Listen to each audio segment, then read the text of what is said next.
Erev Tov Rabotai, we are continuing with our Mishna Yomi, Masechet Sotah. We are up to Perek Chet Mishnah Hey. Today's Mishnayot should be Le'elu Nishmat, Neria ben Svetlana, Ranbai, Eliyahu ben Burcha, Israel of Chana ben Miriam, Sason ben Raya, and Yoshua ben Shifra, Minuchatam began Eden, Amen, and Avdi ben Chaim Nechaim, and the Refuah Shenemav, Daniel Shalom ben Rosa, Betoch Shah Cholei Israel.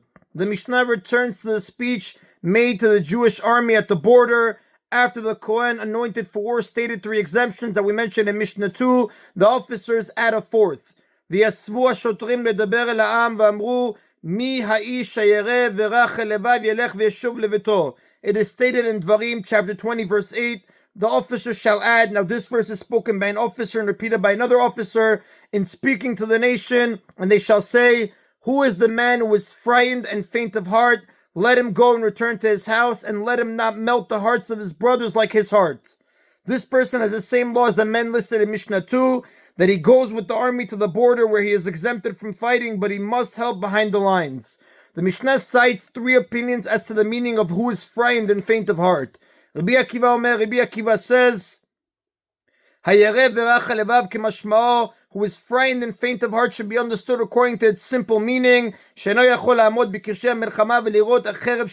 namely, that he is unable to stand in a battle formation. Soldiers would stand together in close formation to prevent the enemy from breaking through and separating them, and he is unable to stand in the battle formations and face a drawn sword. The very fact that he is afraid of fighting exempts him because his fear might spread to the other soldiers. The second opinion, Rabbi Yossi Aglili says, Hayareh v'rach halevav, who is frightened and faint of heart, zeo mitireh min averot shebeyado. This is one who is afraid of battle because of his sins. He is afraid that due to his sins, he will not merit God's protection in battle. Now, although Rabbi Yossi Aglili disagrees with Rabbi Akiva's explanation of the words who is frightened and faint of heart, he agrees that a person directly afraid of fighting is exempt. He derives this, however, from the end of the verse, and let him not melt the heart of his brothers like his heart, which includes anyone who is fearful and might cause others to be afraid as well. Now, Rabbi Yossi Aglili's ruling that a sinner is exempt does not contradict Mishnah 3, which stated that one who betrothed a forbidden woman must stay and fight. This is because one does not become a sinner when he betroths a forbidden woman, but only when he marries and cohabits with her. Lefikach taltalo haTorah et kol elu. For this reason, since the sinner is exempt, the Torah provides all these other exemptions, building, planting, marrying as an excuse for him, she'achzor biglalan, so that he can pretend to return because of one of them, and people will not realize that he is returning because of his sins. According to Rabbi Yossi Aglili, the Torah exempts one who built a house, planted a vineyard, or betrothed a woman in order to provide cover for those returning because of their sins. Without these other exemptions, a sinner would be ashamed to leave because everyone would know that he had sinned. These other exemptions enable him to pretend that he is leaving for other reasons.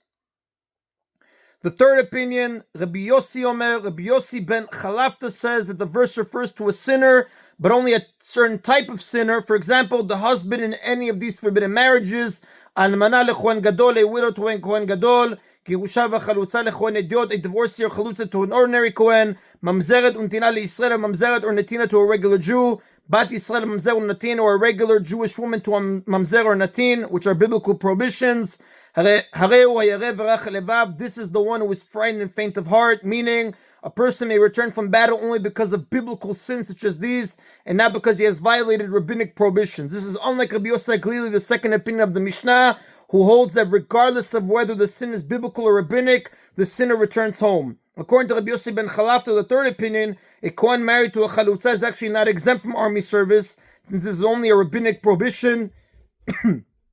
The Chalutza is nevertheless mentioned here, because whenever a Mishnah lists women who are forbidden to Kohanim, the Chalutza is included alongside the divorcee.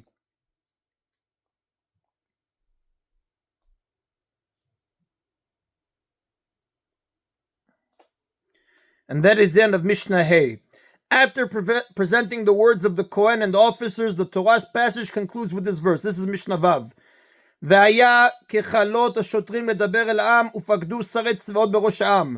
And it shall be when the officers finish speaking to the nation, they shall appoint leaders of legions in front of the people. This is in Dvarim chapter 20 verse 9. Although the verse states only in front of the people, ובעקבו של עם. They position men both in front of the people and behind the people. The Mishnah explains the purpose of these men. Ma'amidin zikifin lifnehem, they position strong men in front of the ranks to lift up those who had fallen and to encourage them. V'achrim ma'achorehem v'chashilin shel bazel bidehen, and they positioned others behind the ranks with iron axes in their hands. V'chol ha'mevakesh lachzor, so that if anyone tries to turn and run away from the battle, harshut bi'ado lekapeach et shokav. One of them has the authority to cut off his legs. Shetchilat nisan nefilah.